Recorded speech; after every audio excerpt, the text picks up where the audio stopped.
इस वीडियो में हम लोग सीखने वाले हैं इंटरमीडिएट गुड्स के बारे में। ठीक है, इंटरमीडिएट गुड्स। अब देखिए इंटरमीडिएट गुड्स क्या होता है। इंटरमीडिएट मीन्स होता है बीच का। ठीक है, इंटरमीडिएट मीन्स क्या होता है, बीच का। ठीक है, so the the goods purchase by a firm for the use in the production of other goods और for the purpose of reselling.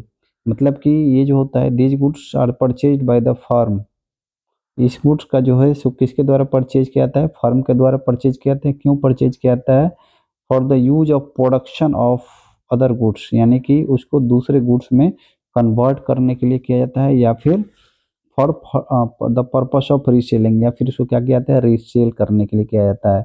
Are known as intermediate goods. ठीक है, उसको क्या बोला जाता है, इंटरमीडिएट गुड्स बोला जाता है। ठीक है, as per example steel used in the production of car और milk purchase by the milk seller. यानी कि स्टील का यूज जो है वो कार को के प्रोडक्शन में किया जाता है, यानी डिफरेंट डिफरेंट पार्ट्स को बनाने में किया जाता है, बॉडी बनाने में, या फिर उस तरह से related. And milk purchase by the milk seller, और मिल्क का जो परचेज किया जाता है वो किसके द्वारा, मिल्क सेलर के द्वारा। So expenses on these goods are is refer to the intermediate expenditure. और इंटरमीडिएट गुड्स को परचेज करने के लिए जो एक्सपेंडिचर किया जाता है उसको क्या बोलते हैं, इंटरमीडिएट एक्सपेंडिचर बोलते हैं। ठीक है, तो इंटरमीडिएट एक्सपेंडिचर क्या होता है कि इंटरमीडिएट गुड्स को परचेज करने के लिए जो उस पर खर्च किया जाता है उसको क्या बोलते हैं, इंटरमीडिएट एक्सपेंडिचर बोलते हैं। ठीक है, नेक्स्ट है कंज्यूमर गुड्स। नेक्स्ट क्या है, कंज्यूमर कंज्यूमर गुड्स।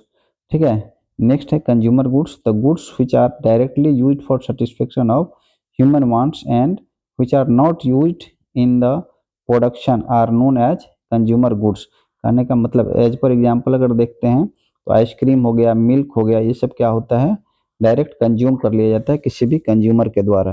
तो कंज्यूमर गुड्स क्या होता है कि the goods which are directly used for satisfaction of human wants, यानी कि वैसा गुड्स जिसको कि डायरेक्टली यूज कर लिया जाता है किसके लिए, ह्यूमन वांट्स को सेटिस्फाई करने के लिए। And which are not used in the production, और जिसका यूज जो है तो प्रोडक्शन में नहीं किया जाता है, उसको क्या बोलते हैं, कंज्यूमर गुड्स बोलते हैं। जैसे आइसक्रीम हो गया, मिल्क हो गया, ये सब। ठीक है, तो आई होप कि आपको ये समझ में आया होगा कि इंटरमीडिएट गुड्स क्या होता है और कंज्यूमर गुड्स क्या होता है। Next video we will discuss about the consumer goods are further classified. ठीक है, यानी कि कंज्यूमर गुड्स को जो है ये 4 अलग अलग गुड्स में डिवाइड किया गया है, इसके बारे में।